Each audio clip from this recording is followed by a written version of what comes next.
মদ্যপান ও ধূমপান স্বাস্থ্যের পক্ষে ক্ষতিকর, এতে ক্যান্সার হতে পারে। Smoking and drinking is injurious to health, it can causes cancer.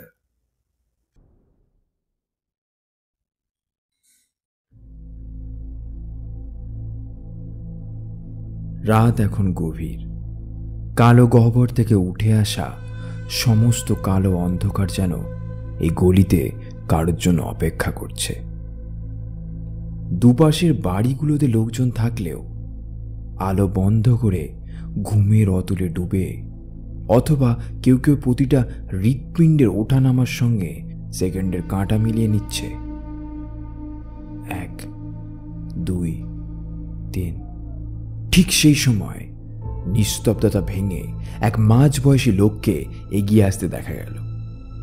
আতঙ্কে তার গোটা শরীর থরথর করে কাঁপছে, হাত পা প্রায় অবশ হয়ে এসেছে। ঘামে ভেজা মুখটা একবার হাত দিয়ে মুছে নিল আর আন্দাজ করার চেষ্টা করল ছায়াটা তার থেকে কতটা দূরে, যা এতক্ষণ তার পিছনে আসছিল। আচমকা একটা হাত অন্ধকারের ভিতর থেকে বেরিয়ে এসে লোকটির মুখ চেপে ধরল। গগনভেদী চাপা পড়ে যাওয়ার চিৎকার, লোকটির চোখ ফেটে বেরিয়ে আসতে চাইছে, দম বন্ধ হয়ে আসছে।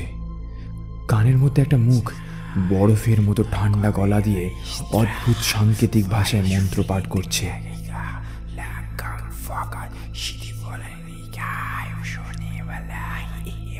শব্দগুলো কানের ভিতর দিয়ে রক্তের মধ্যে মিশে যাচ্ছে। আহ, কি প্রশান্তি! তৎক্ষণাৎ তীব্র গতিতে সূক্ষ্ম পাতলা ব্লেড ঝলকে উঠে কণ্ঠনালী ভেদ করে চলে গেল। লোকটির নিথর দেহ মাটিতে লুটিয়ে পড়ল। ছায়ামূর্তিটি তখনও মন্ত্রটি পাঠ করে চলেছে। কিছুটা ঝুঁকে লোকটির খুব কাছে গিয়ে কিছু একটা করল, যা এই আলো আঁধারির মধ্যে খুব স্পষ্ট দেখা গেল না। তারপর ঘন অন্ধকারের মধ্যে মিলিয়ে গেল। মন্ত্রের প্রতিধ্বনি গলির অশরীরী মায়াবিকতাকে ছুঁয়ে আস্তে আস্তে মিলে যাচ্ছে। এখন শুধু এক গা ছমছমে নিস্তব্ধতা। শহর জুড়ে বিছিয়ে যাওয়া আদিম কোনো ভয়, ঘুমিয়ে থাকা মৃত্যুপুরীর পিশাচ জন্ম হয়।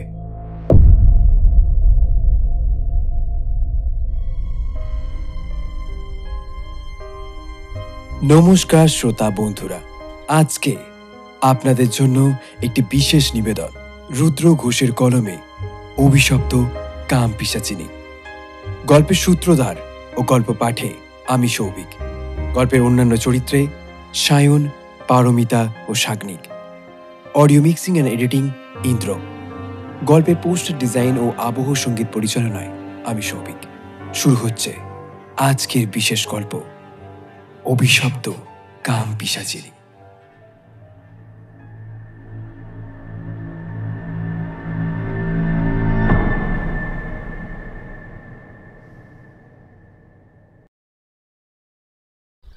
সকাল সকাল ঘুম থেকে ওঠার অভ্যাস কোনোদিনই ছিল না অভিষেকে।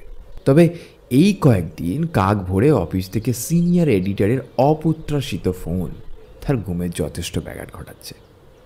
ঘুম চোখে ফোনটা তুলে হ্যালো বলার সঙ্গে সঙ্গেই ফোনের ওপার থেকে ঘটনার বিবরণ এবং ঠিকানা জানিয়ে দেওয়া হয়। অগত্যা ঘুমটিকে বিছানায় সযত্নে গুছিয়ে রেখে বেরিয়ে পড়া। ছোটোখাটো খবরকে রং চড়িয়ে না লিখতে পারায় অফিসে অনেক কথাই শুনতে হয় তাকে, কিন্তু নিজের আদর্শের কাছে কখনোই মাথা ঝুঁকায়নি। পৌঁছানোর আগেই পুলিশ ও কৌতূহলী মানুষের ভিড় জমা হয়ে গেছে। ভিড় ঠেলে কাঁধের ব্যাগ থেকে পুরানো আমলের একটা ক্যামেরা বের করে মৃতদেহের উপর ফোকাস করল অভিষেক। রক্তশূন্য চোখগুলো ঠেলে বেরিয়ে আসছে। মৃতদেহটির অনেক জায়গায় খুবলে কেউ যেন শরীর থেকে সব রক্ত চুষে নিয়েছে। উঠতে থাকা মাছিগুলো পর্যন্ত এক বিন্দু রক্তের জন্য হাহাকার করছে। মৃতদেহটিকে দেখে এসে থমকে গেল। এক মুহূর্তের জন্য গলা শুকিয়ে গেল এবং যেন চোখে অন্ধকার নেমে এলো। কিছুটা নিজেকে সামলে একটা চায়ের দোকানে এসে বসল। কি ঘটে চলেছে এই শহরে? আগেও কয়েকটা মৃতদেহ দেখে অনেকে বললেও সে একেবারে পাত্তা দেয়নি। আজ কি হলো? মনের মধ্যে একটা গুমড়ে থাকা ভয় তার আত্মবিশ্বাসকে চুরমার করে দিচ্ছে। সত্যি কোনো নরখাদক কাউকে এইভাবে হত্যা করে শরীর থেকে সমস্ত রক্ত চুষে খেতে পারে? তবে কি সে মানুষ নয়, নাকি অন্য কিছু?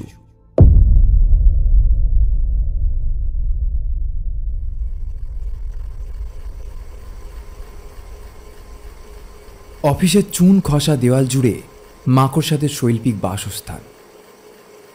অদ্ভুত শব্দ করে ঘুরতে থাকা মান্দাতার আমলের সিলিং ফ্যান। তার নিচে অনেকক্ষণ ধরেই বসে খাতায় কাটাকুটি করে চলেছে অভিষেক। অফিসের বিজনবাবু এসে দাঁড়ায়। অত্যন্ত বিরক্তকর একটা লোক। অভিষেক যতটা সম্ভব এড়িয়ে চলারই চেষ্টা করে, কিন্তু গায়ে পড়ে খোঁচা দেবার স্বভাব তিনি ছাড়তে পারেন। একটু গলা খাঁকড়ানি দিয়ে বলে ওঠেন, বলি, হেডলাইনটা কি ভাবলে ভায়া? ডবসন রোডের ড্রাকুলা নাকি বৈঠকখানার ব্রহ্মদত্তী? আ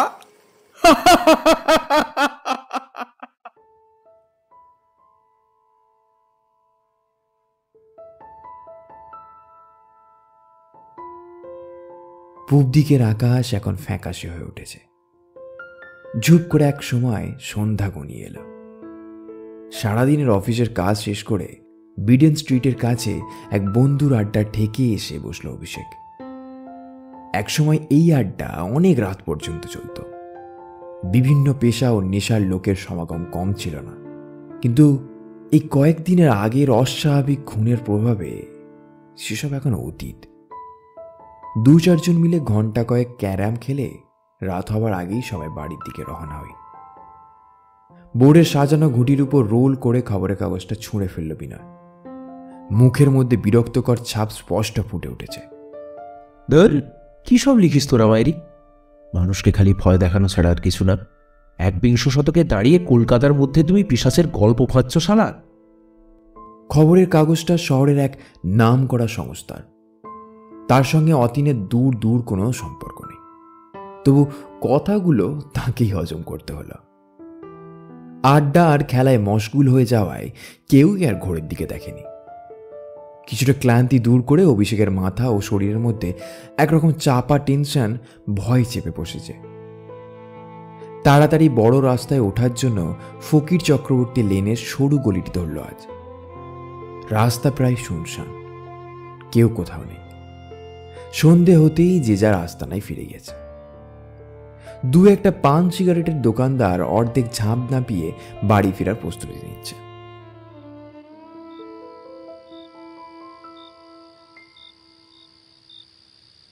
পকেট থেকে দেশলাইয়ের বাক্সটা বের করে সিগারেট ধরাল অভিষেক। গলির এক প্রান্ত থেকে কতগুলি পাকানো এপ্রিল মাসে গরম হাওয়া ভেসে আসছে। এমন সময় রাস্তার পাশে ছোট্ট কিউরিও শপের কাঁচের শোকেশে চোখ পড়তেই অন্যমনস্ক অভিষেকের সমস্ত ইন্দ্রিয় সজাগ হয়ে উঠল। এ কি দেখছে সে? আধ খাওয়া সিগারেটটা মাটিতে ফেলে দিয়ে চোখটা একবার মুছে নিল। আরো ভালো করে দেখার চেষ্টা করল। না, স্পষ্ট দেখা যাচ্ছে ধুলো জমা তাকের এক কোণে রাখা একটা অদ্ভুত মূর্তি। তার মুখটা মানুষ, ছাগল আর সিংহের মিশ্রণে একরকম অদ্ভুত ভয়ঙ্কর হয়ে উঠেছে। মাথায় 2টো প্যাঁচালো শিং, কপালে বৃত্তের মতো স্টার আকৃতির প্রাচীন কোনো সাংকেতিক চিহ্ন। চোখ 2টো লাল রক্ত জবার মতো উজ্জ্বল হয়ে জল জল করছে।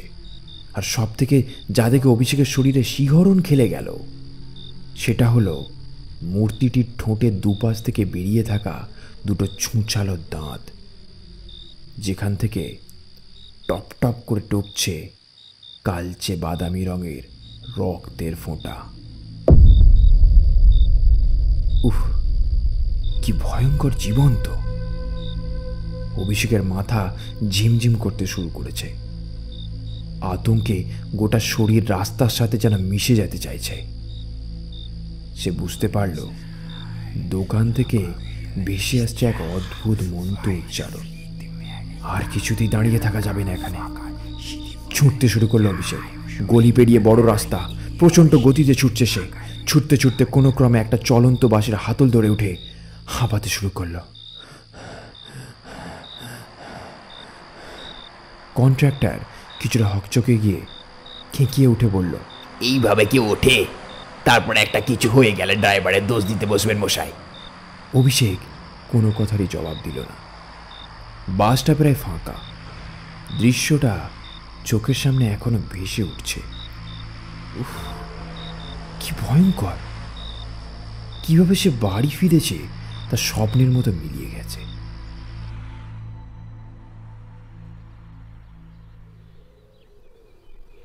আস্তে আস্তে আলো ফুটছে। স্বপ্ন, সব স্বপ্ন।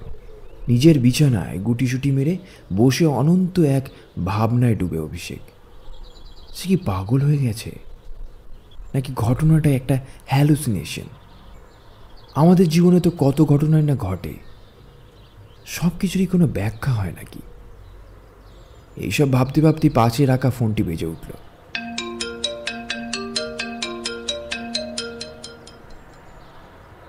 হ্যালো অভিষেক, আজ জাকারিয়া স্ট্রিটের কাছে সেই একই রকম নৃশংসভাবে আমি তোমায় অ্যাড্রেসটা হোয়াটসঅ্যাপ করে দিচ্ছি, তুমি বেরিয়ে পড়ো, বুঝলে? অভিষেক কিছুক্ষণ চুপ করে থাকলো। তারপর শান্ত গলায় বলল, বলছি আজ একটু ছুটি পাওয়া যাবে আদিত্যদা? শরীরটা না ঠিক একদম ভালো লাগছে না। ছুটি? তুমি পরিস্থিতিটা বুঝতে পারছো? যা ইচ্ছে করো বস, কিন্তু কথা না শেষ করেই ফোনটা নামিয়ে উল্টে রেখে দিল। চাকরি চলে যাওয়ার ভয় সে পায় না। একা মানুষ কোনো না কোনোভাবে ঠিক চালিয়ে নেবে। এই ডিজিটালের যুগে ওই তো এক খবরের কাগজের অফিস, কতই বা মাইনে পায়। অভিষেকের এখন প্রধান সমস্যা নিজেকে নিয়ে। মন থেকে সব মুছে ফেলার জন্য সারাদিন শহরে এদিক ওদিক ঘুরে কলেজ স্ট্রিটের পুরানো বইয়ের পাতা উল্টে পাল্টে দুপুরে ম্যাটিনি শো, তারপর বিকেলে গরম গরম ফাউল কাটলেট কিনে বিডেন স্ট্রিটের বন্ধুর বাড়ি গিয়ে হাজির। স্বাভাবিকভাবেই তখনও কেউ আসেনি। এই অসময়ে অতীন অভিষেককে দেখে খুব অবাক হলো। অতীন অভিষেকেরই মতো বয়স 27-28। ঝাড়া হাত পা, 2-3টে ভাড়াটের টাকায় দিন চলে যায়। বিভিন্ন বিষয়ে তার আগ্রহ, পড়াশোনা, ঘরে ঠাসা বইপত্র। সেই সুবাদে বিভিন্ন মানুষের সাথে তার আলাপ পরিচয়। এ কথা ও কথার পর অজান্তেই প্রশ্নটা করে বসলো অভিষেক, শোন না, বলছি ফকির চক্রবর্তী লেনের মধ্যে একটা অ্যান্টিক জিনিসের দোকান আছে, তুই কি আগে দেখেছিস কোনোদিনও? তা আছে বটে একটা, কিন্তু ওখানে এখন প্রাচীন ধুলোবালি আর কিছু পোকামাকড় ছাড়া কিছুই পাবি বলে আমার মনে হয় না। মনের মধ্যে চাপা সংকোচ নিয়ে যতটা স্বাভাবিকভাবে বলা সম্ভব অভিষেক বলল, একটা মূর্তি, অদ্ভুত, অন্যরকম। মূর্তি? কিসের মূর্তি? মাথার মধ্যে ছবিটা এক ঝলক ভেসে উঠতেই গায়ে কাঁটা দিয়ে উঠল অভিষেকের। হঠাৎ অতীন কিছু ভেবে তার মুখটাও যেন ফ্যাকাশে হয়ে গেল। কপালের ভাঁজগুলো স্পষ্ট হতে শুরু করেছে। কিছুটা শান্ত গলায় সে বলল, জানিস, তুই বলতে আমার মনে পড়ল, বছর 4 আগে একবার একটা জিনিস কিনেছিলাম ওই দোকান থেকে, বুঝলি? তুই একটু বস, আমি জিনিসটা দেখাই তোকে। বলেই অতীন উঠে গিয়ে আলমারির মাথা থেকে চাবি নিয়ে খাটের তলা থেকে ধুলো জমা মরচে পড়া একটা টিনের ট্রাঙ্ক বের করে আনলো। বিকেলের শেষ আলো জানলার ভাঙা কাঁচ দিয়ে ঘরে রাখা ছোট্ট টেবিলের উপর পড়েছে। একটা মাঝারি সাইজের লম্বা পুরানো কাঠের বাক্স ট্রাঙ্ক থেকে বের করে আলোটার মাঝখানে রাখলো অতীন। বক্সের উপর নিখুঁত মেটালের নকশাগুলো জলজল করে উঠল। তারপর বলল, জানিস, দোকানটির মালিক বড় অদ্ভুত মানুষ। শুনেছি অনেক শিক্ষিত, ইতিহাসের অধ্যাপক ছিলেন নাকি, বিদেশেও ছিলেন বহু বছর। তারপর ফিরে এসে এই দোকানটি খোলে। প্রথম প্রথম আমিও গিয়ে বন্ধুত্ব পাতানোর চেষ্টা করেছিলাম, তবে বছর খানেক আগে একটা ঘটনার পরে দোকানের জৌলুস রমরমা ধীরে ধীরে কমে যেতে থাকে। অভিষেক খুব মন দিয়ে কথাগুলো শুনছিল। সে বলল, কি কি ঘটনা বলতো? ওই দোকানটির উপরেই কয়েকটা ঘর আছে, ওখানেই উনি থাকেন। কয়েকদিন ধরে কানাঘুষো হচ্ছিল এবং একদিন রাতে প্রতিবেশীরা লোকটিকে হাতে নাতে ধরে ফেলে এক যৌনকর্মীর সঙ্গে, খুবই অপ্রীতিকর অবস্থায়। লোকটি জানায় সে নাকি কি সব প্রাচীন তন্ত্র সাধনা করছিলেন, কিন্তু আমি লোকটিকে যতদূর দেখেছি, হি ওয়াজ এ জিনিয়াস। ও ওয়েট, জিনিসটা দেখাই তোকে। তবে হ্যাঁ, একটা শর্ত আছে, এই বিষয়ে যেন কেউ কিচ্ছু না জানে। তোকে তো বলতেই হতো, কতদিন আর এই বোঝা বইব বল। অভিষেক এখন অবাক দৃষ্টিতে অতীনের দিকে তাকিয়ে আছে। সে এক অদ্ভুত ঘোরের মধ্যে কথাগুলো বলে চলেছিল এতক্ষণ। তারপর কাঠের বাক্সটি খোলার চেষ্টা করল। না খোলা একটা স্ক্রু ড্রাইভার এনে লকের জায়গাটায় জোরে চাপ দিল অতীন। ঠিক তখনই দুজনকে চমকে দিয়ে একটা চামচিকে জাতীয় প্রাণী বেরিয়ে এসে ঘরের মধ্যে অদ্ভুতভাবে উঠতে লাগলো। ঘরের এক দেওয়াল থেকে অন্য দেওয়ালে ধাক্কা খেতে খেতে সোজোরে জানলার ভাঙা কাচের মধ্যে দিয়ে বাইরে বেরিয়ে গেল। সাময়িক আকস্মিকতা কাটিয়ে এবার দুজনে প্রায় শ্বাস বন্ধ করে বাক্সটি ভিতর ঝুঁকে তাকালো। যত্ন করে গোছানো একটা ভেলভেটের লাল কাপড়, আর কিছুই নেই সেখানে। অতীন ধপ করে চেয়ারের উপর বসে পড়ল। আমি জানতাম এরকম কিছু একটা হবে। অভিশপ্ত, প্রথম থেকেই আমার মনে হয়েছিল। অতীনের চোখ মুখ কেমন যেন উন্মাদের মতো দেখাচ্ছে। অভিষেক শান্ত গলায় বলল, দেখো, হতেও তো পারে আর তুই অন্য কোথাও রেখেছিস, মনে করতে পারছিস না হয়তো, কিন্তু কি ছিল এই বাক্সে? প্রাচীন গ্রিক দেবী যশের মূর্তি। কি তার অপরূপ সৌন্দর্য! তার শোভা ঘরের কোনায় কোনায় ছড়িয়ে পড়েছিল। একটা অদ্ভুত নেশায় ঘন্টার পর ঘন্টা তাকিয়ে থাকতাম। মূর্তিটির আকর্ষণীয় শারীরিক গঠন মনের মধ্যে এক অন্যরকম উত্তেজনা তৈরি করত। জানিস, জীবনে বহু নারীর সংস্পর্শে এসেছি, কিন্তু কোনোদিন এই রকম অনুভব করিনি। মূর্তিটা কোনোদিন তোদের সামনে আনিনি, কারোর সাথে এই বিষয়ে কথাও বলিনি। আমি বুঝতে পারছিলাম আমার দৈনন্দিন কাজ ও পড়াশোনার ব্যাঘাত ঘটছে, তাই তারপর আমি ভালো করে গুছিয়ে এখানে রেখে দিয়েছিলাম। না, ভুল হতেই পারে না। দরজায় টোকা পড়তেই বাক্সটি টেবিলের তলায় লুকিয়ে রাখল অতীন। কিছুটা স্বাভাবিক হয়ে দরজা খুলে দিল। আড্ডার বন্ধুরা একে একে আসতে শুরু করেছে। অতীন জানালার পাশে দাঁড়িয়ে সিগারেটটা ধরালো। ধোঁয়ার দিকে তাকিয়ে আনমনে কার একটা যেন মুখ খুঁজছে সে। কলেজে ফেলে আসা চন্দ্রিমা, নাকি স্কুলের অরুণিমা, নাকি প্রাচীন গ্রিক দেবী অ্যাপাতের? অভিষেক বুঝতে পারল কোনোভাবেই আজ খেলায় মন বসবে না তার। মনের মধ্যে ভয় চাপিয়ে এখন অনেক প্রশ্ন জোট পাকাচ্ছে। তাকে যে জীবনে এই রকম পরিস্থিতির মধ্যে দিয়ে যেতে হবে সে কোনোদিনই ভাবেনি। বাড়ি ফিরে খাবারগুলো আর গরম করতে ইচ্ছা করল না। ফ্রিজ থেকে বিয়ারের বোতলটা বার করে সোজা ছাদে উঠে এলো। তারপর ছোট্ট লোহার সিঁড়ি দিয়ে উঠে বড় জল ট্যাঙ্কের গায়ে হেলান দিয়ে বসে পড়ল।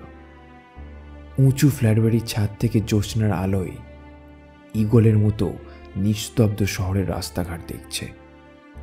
আহ, কি মায়াবী, কি রহস্যময়! কেউ কি বলতে পারে আজ রাতে কার জন্য কোথায় মৃত্যু অপেক্ষা করছে? ছোটবেলায় বাবার পাঠ করা সেই কবিতার লাইনগুলো বেশ মনে পড়ে যাচ্ছিল অভিষেকের। অস্পষ্ট গলায় তার মুখ থেকে বেরিয়ে আসে, মানুষের যাবার দিনের চোখ বিশ্ব থেকে নিকিয়ে দেবে রং, মানুষের যাবার দিনের মন ছানিয়ে নেবে রস, শক্তির কম্পন চলবে আকাশে আকাশে, চলবে না কোথাও আলো। এইভাবে আরো সপ্তাহখানেক কেটে গেল।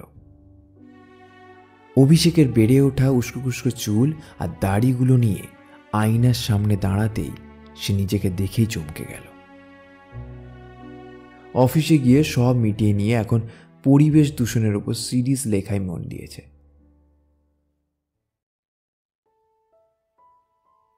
কিন্তু অফিসের আড্ডায় রাস্তাঘাটের আলোচনা এড়িয়ে কতদূর আর পালানো যায়? শহর জুড়ে চাপা ভয়টা আরো জাঁকিয়ে বসেছে। পুলিশের অপদার্থতা আর সরকারের উদাসীনতা নিয়ে ইদানিং কয়েকটা মিছিল হয়ে গেছে।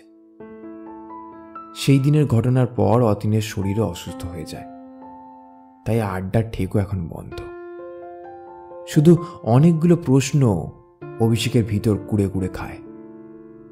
সে ভাবলো একবার অতীনের বাড়ি গিয়ে দেখে আসবে, কিন্তু ব্যস্ততার মধ্যে মোটেই হয়ে উঠছিল না।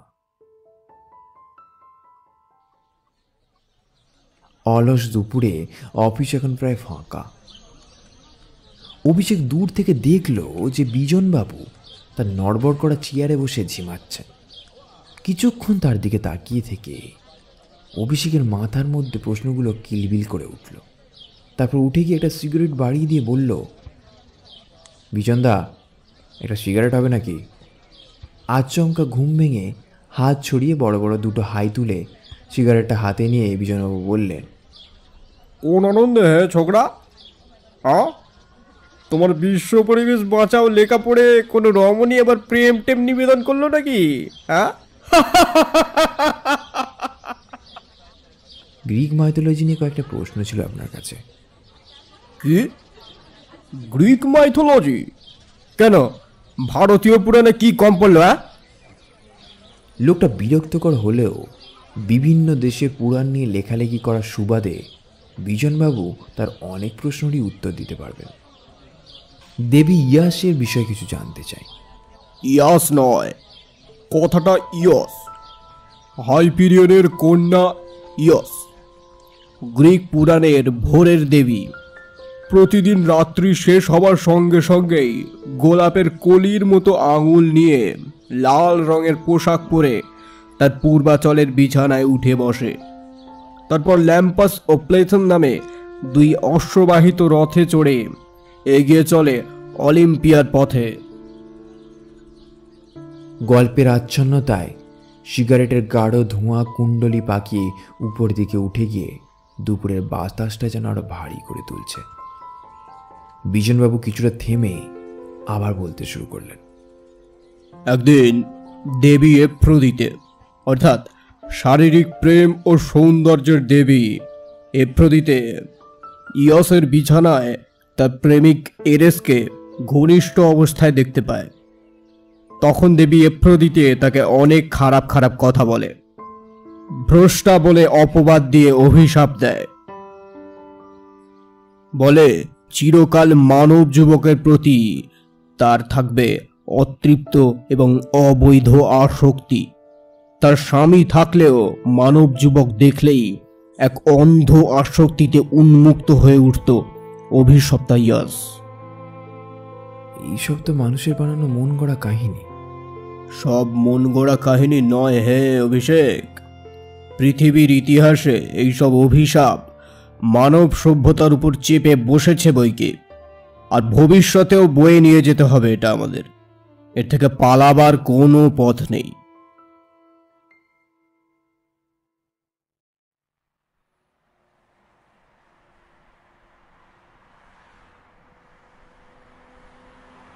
অফিসের কাজ শেষ করে বাস ধরতে অনেকটা সময় লেগে গেল আজ। তাহলে কি আজও অতীনের বাড়ি যাওয়া হবে না? আকাশ গুমট করে আসছে, যেন আসন্ন এক বিশাল কালবৈশাখীর প্রস্তুতি নিচ্ছে। অনেক ভাবনা চিন্তা করে হঠাৎ বাস থেকে নেমেই পড়ল। অতীনের বাড়ি পৌঁছে পুরানো কাঠের দরজায় গিয়ে ধাক্কা দিল অভিষেক। অতীন, এই অতীন। ভিতর থেকে কোনো রকম সাড়া শব্দ এলো না। কিছুক্ষণ ডাকাডাকির পরে এক ভাড়াটি এসে বলল, দাদা তো নেই, কোথায় একটা গেছেন। কোথায় গেছে কিছু বলে যায়নি? না, ওই একটা মাসি রোজ এসে ঘর পরিষ্কার করে দিয়ে যায়, চাবি আমার কাছেই থাকে। আপনার নামটা? অভিষেক, অভিষেক গোস্বামী। একটু দাঁড়ান। বলেই লোকটি নিজের ঘরে চলে গেল। আকাশ কালো করে এসেছে, প্রকাণ্ড মেঘের অস্তরণ ঢেউ খেলছে।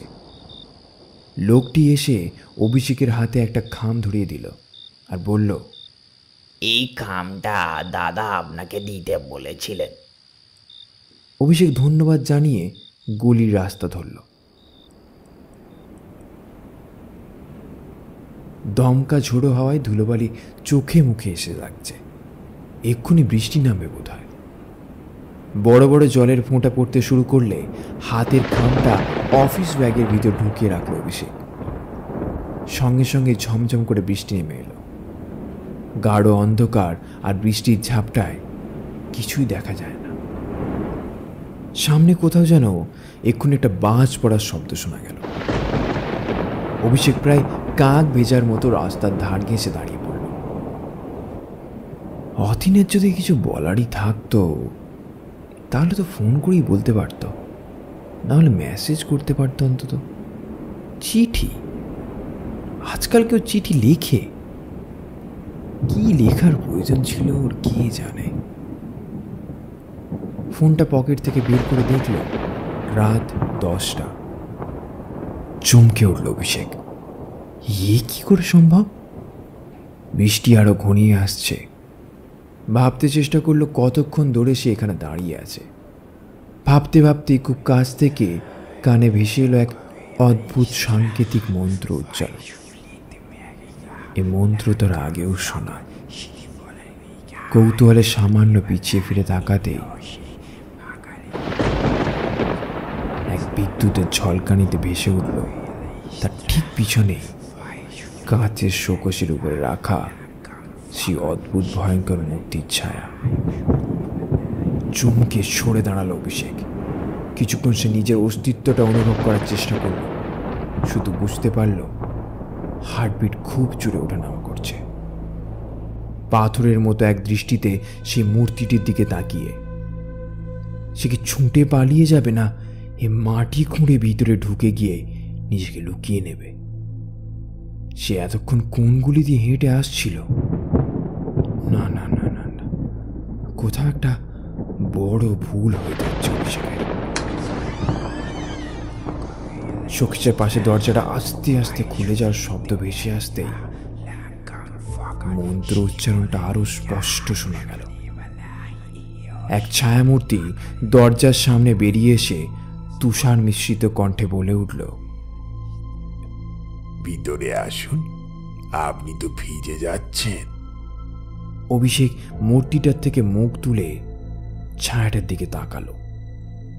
অন্ধকারের মধ্যে বুঝতে পারল 6 ফুট লম্বা একটি লোক, বড় বড় চুল দাড়ি, কোমরে চাদরের মতো কাপড় জড়ানো। অভিষেক উত্তর দেওয়ার চেষ্টা করল, কিন্তু তার গলা থেকে কোনো স্বর বেরিয়ে এলো না। সে কণ্ঠস্বরটি আবারও বলে উঠল, কি ভাবছেন? আসুন, ভিতরে আসুন। এক অদৃষ্ট কোনো চালক যেন অভিষেকের উপর ভর করে এসেছে। সে নিজেকে অজান্তেই দোকানের ভিতর প্রবেশ করালো।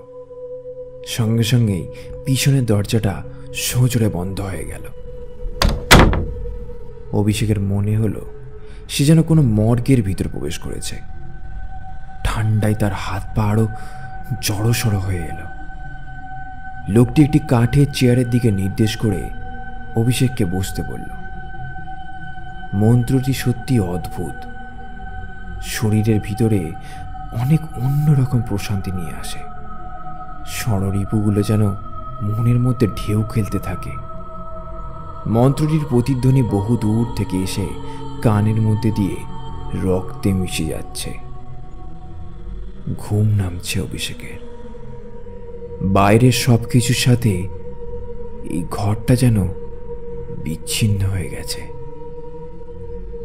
আলো আঁধারির মধ্যে ঘুমে আচ্ছন্ন চোখ নিয়ে সামনে তাকিয়ে দেখল, তার সামনে যে লোকটা বসে আছে তিনি রোগা হলেও সুঠাম, মাংসপেশিগুলো স্পষ্ট বোঝা যাচ্ছে। তার গায়ে কোনো কাপড় নেই, অগোছালো জোট পাকানো চুল দাড়ি, গলায় ঝুলছে কোনো প্রাণীর দাঁত আর হাড়ের মালা। লোকটা একটা কাঠের টেবিলের উপর মোটা পুরানো খাতায় পালকের পেন দিয়ে একটা কালির দোয়াতে ডুবিয়ে কী সব লিখছে। একটা জিনিস উপলব্ধি করতেই অভিষেক চমকে উঠল। আদতেও খাতার পাতাগুলো কাগজের নয়, কোনো প্রাচীন কোনো প্রাণীর শুকনো চামড়া। দোয়ার থেকে যে কালি তুলে সে লিখছে সেটা আসলে কি? এক ফোঁটা টেবিলের উপর পড়ে গড়িয়ে এসে অভিষেকের প্যান্টের উপর টপতে শুরু করলো। সে বুঝতে পারল এ কোনো কালি নয়, গরম তাজা রক্ত। একটা ভ্যাপসা গন্ধ ঘরের মেঝে থেকে উঠে আসছে। চেয়ার থেকে উঠে দাঁড়াতে চেষ্টা করলো, এক চুলও সে নড়তে পারছে না। লোকটি অদ্ভুতভাবে বলে উঠল, কি মশাই, বাড়ি যাবে?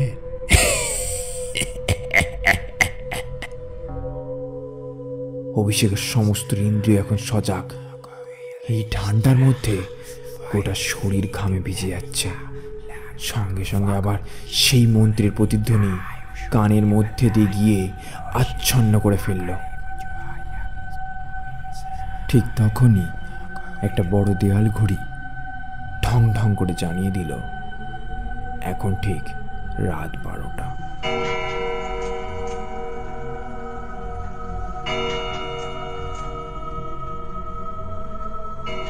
লোকটি এবার উঠে দাঁড়িয়ে বলল, উপরে চলুন, উপাসনার সময় হয়ে এসেছে। আজ দেবী যশ তার অতৃপ্ত কামনা নিয়ে মর্তে নেমে আসছেন। ইউরোপীয় কোনো শহরে নয়, এই শহরে, কলকাতায়, আমার উপাসনালয়ে।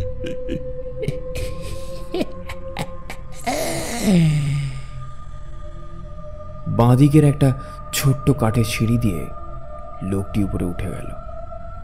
পিছনে পিছনে অদ্ভুত ঘোরের মধ্যে অভিষেকও সিঁড়িতে উঠে এলো। লোকটির হাতে রাখা মোমবাতিটি মেঝের ঠিক মাঝখানে রাখতেই লাল মেঝের উপর কালো এক সাংকেতিক নকশা ভেসে উঠল। অভিষেক এই চিহ্নটি আগেও দেখেছে। সেই ভয়ঙ্কর মূর্তিটির কপালে এই চিহ্ন একইভাবে আঁকা ছিল। লোকটি কিছু একটা ছিটিয়ে দেশলায় মারতেই নকশা বরাবর আগুন জ্বলে উঠল। লোকটি নকশাটির সামনে বসে ধ্যানে মগ্ন হয়ে গেল, আর সেই মন্ত্র উচ্চারণ। তারপর সব নিস্তব্ধ। কিছুক্ষণ পরে অভিষেক অনুভব করল এক নূপুরের শব্দ। শান্ত পায়ে কেউ হেঁটে আসছে।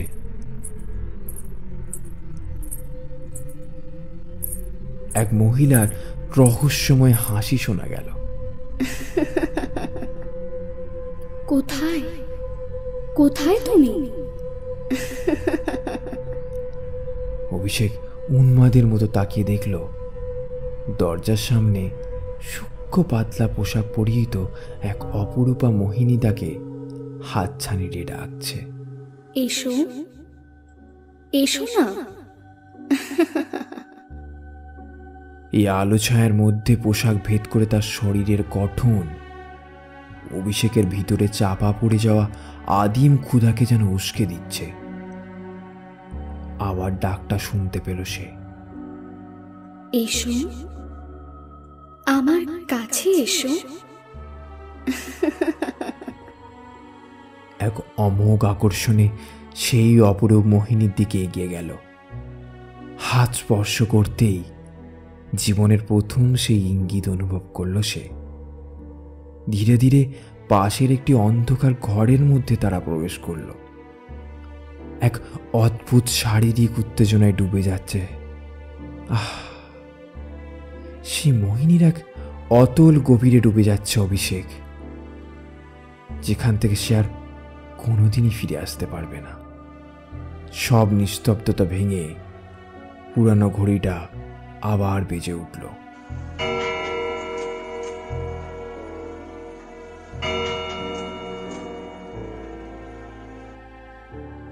রাত 2টো বাজল।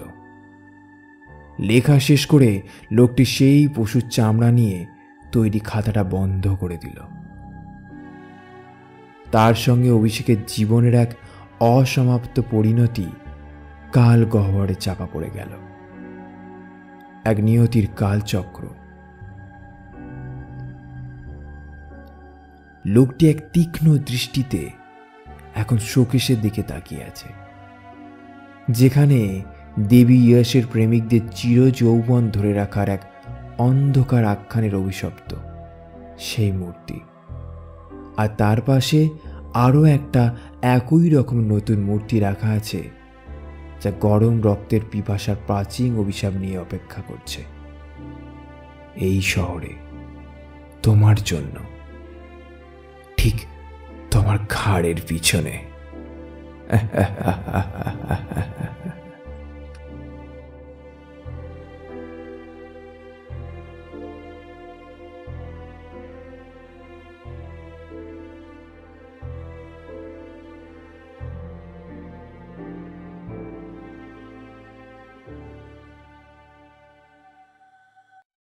শুনছিলেন আজকের বিশেষ নিবেদন রুদ্র ঘোষের কলমে অভিশপ্ত কাম পিশাচিনী। আমরা আবারও আগামী সপ্তাহে আরও একটি নতুন গল্পের সাথে ফিরব, শুধুমাত্র গল্প আড্ডা উইথ শৌভিক ইউটিউব চ্যানেলে।